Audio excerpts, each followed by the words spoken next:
let's finally talk about some of the books I've read recently.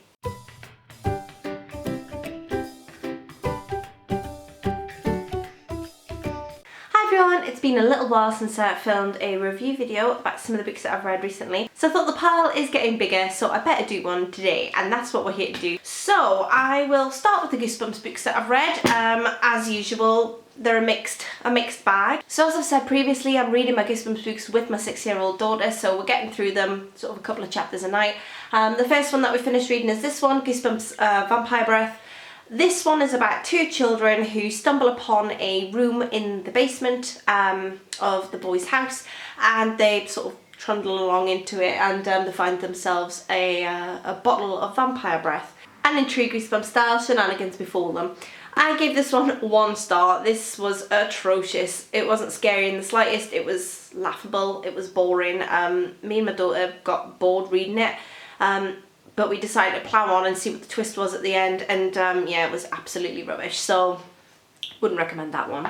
Next one that I've got is Night of the Living Dummy 2. It's a follow-on from Night of the Living Dummy 1, obviously, where we've got Slappy the ventriloquist dummy, who wreaks havoc with everybody because he's secretly alive and no one believes the child ever, and everyone thinks the child's suddenly going through a naughty patch when it's the dummy that's trying to turn everybody into his slave. This was good fun. It was sort of a typical 3-star read for me. My daughter loved it. She wanted to give it a 5 stars. She absolutely adored it. So yeah, that one was quite fun and really appealed to my 6-year-old. Next one that we went through is this one, The Scarecrow Walks at Midnight. This one was fun. This is about two children who go to their grandma and grandfather's farm for the summer, and when they get there, the farm help, who is normally pretty normal, is talking about this book that he's got, this book of suspicions, and about the scarecrows walking at midnight, and keeps talking in riddles, and weird things happen. They keep spotting scarecrows moving around. Is it a trick, or are there scarecrows alive? You'll have to read to find out. I really enjoyed this. I thought it was good fun. Final one we have is Night of the Living Dummy. I should have possibly talked about this one before Night of the Living Dummy 2, but yeah, it follows the same premise as Night of the Living Dummy 2, a ventriloquist dummy who starts wreaking evil upon the family.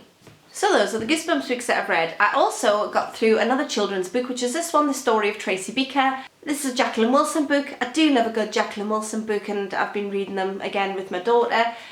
This is an old copy. This was actually mine when I was a kid, so I brought it back out. I actually think I got this second hand anyway when I was a child.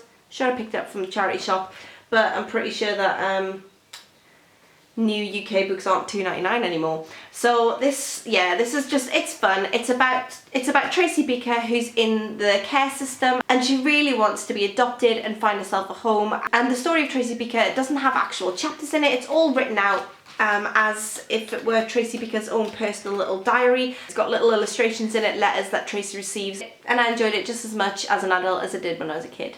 The next book that I read is this one by Jennifer Cahill. So this is about a group of 20-somethings living in London just before the explosion of Facebook and Twitter and social media and Tinder and all that sort of thing. And they're starting, or sort of in the beginning stages of their professional careers in London, and it's a flat share situation. So we have two friends who meet another girl who is just starting to share their flat, and the things they get up to. This sort of reminded me of Friends, the UK version, and it just has that sort of young 20-something feel, but also a good deal of nostalgia, because I do remember when Facebook was just taking off. Yeah, I am that old. And I sort of remember what it was like before we had constant information and social media overload, where anybody can contact you at any time of the day. Because now, no matter where you are, you're carrying this smartphone around with you for the most part, and people can just, if they can't reach you by text, they can WhatsApp you, they can email you, they can Facebook you, they can Twitter you. It's all a bit much. So I really enjoyed this trip down memory lane. I really like Penelope in this book. She's working really hard on her career, and then she's wanting to find the one. It's a running theme through this book, how you won't refer to someone that you're dating to as the one for fear of cursing it yet.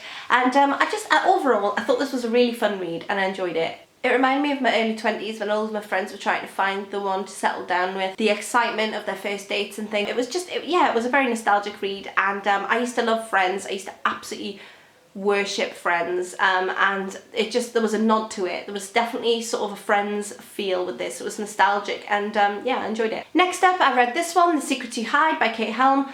I I love this. This was brilliant. This is about Georgia Sage, who is a courtroom artist, and she draws what goes on in the UK court system as people are going through their trials. But Georgia has a backstory, and because of this backstory, she's really, really out there for justice. And her portraits can sway how a verdict will go because of the way that she can slightly manipulate a facial expression, and I just found it really fascinating. But also Georgia's going through quite a lot, and she's starting to wonder if perhaps her relentless pursuit of justice has put the wrong person in prison.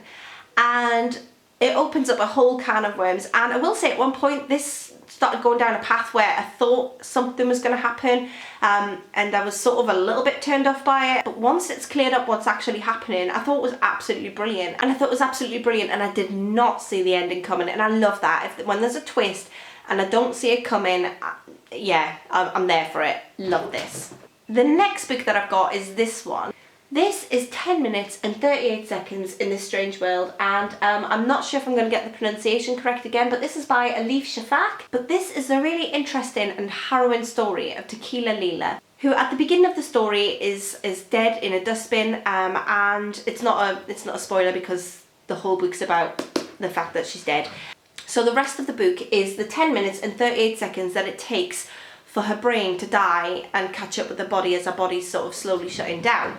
And in these 10 minutes, her brain's firing and bringing forth random memories. Some of them are quite heartwarming and funny, but some of them are really harrowing. I will say that there's a trigger for child sexual abuse. And this was a very unique book. I've not read anything like this before. It's beautifully written. And I had a lot of feelings when I was reading this. Like I say, there is a lot of heartbreak, but also I really enjoyed reading it just because the way it is worded and the way it's put together, it is very unique. And it's all set in Istanbul. Yeah, so I will say it was a very unique read. Not an easy read, but a very unique one, and I really enjoyed it. The final book that I read may be one of the favourite books that I've read in a long time, and it is this one, Perfectly Preventable Deaths by Deirdre Sullivan. This was fantastic. This is about two twin sisters. Obviously, if they're twins, there's two of them. They've moved to Ballyfran, and they have moved into a castle in Ballyfran because their mum has remarried and their new stepdad lives in a castle. But the place that they have moved to is very odd. There's a lot of odd people and a lot of odd occurrences, and it seems like people are steeped in sort of witchcrafty ways. And Madeline, the twin who we're following in this book, she really wants to be a doctor, but she keeps finding herself inexplicably drawn into witchcrafty ways and superstition. And she's very worried about her sister Catelyn, who is very interested in boys, and she is zoning in on one boy in particular. And the area that they've moved to, just to add to all of this craziness, there have been girls going missing into the mountains for years and years leading up to this, and it's a huge, huge mystery. This is a YA thriller that I think could easily stand up to be an adult thriller. It is genuinely hilarious. I laughed out loud a lot when I was reading this, and it takes a lot for me to actually laugh out loud during reading. But there was a couple of lines in this book that I was actually shaking with laughter. If you enjoy a good YA thriller, you're gonna love this. And it's just come out this month. I think it was the 13th of June. I'm not sure, but it has just come out this month.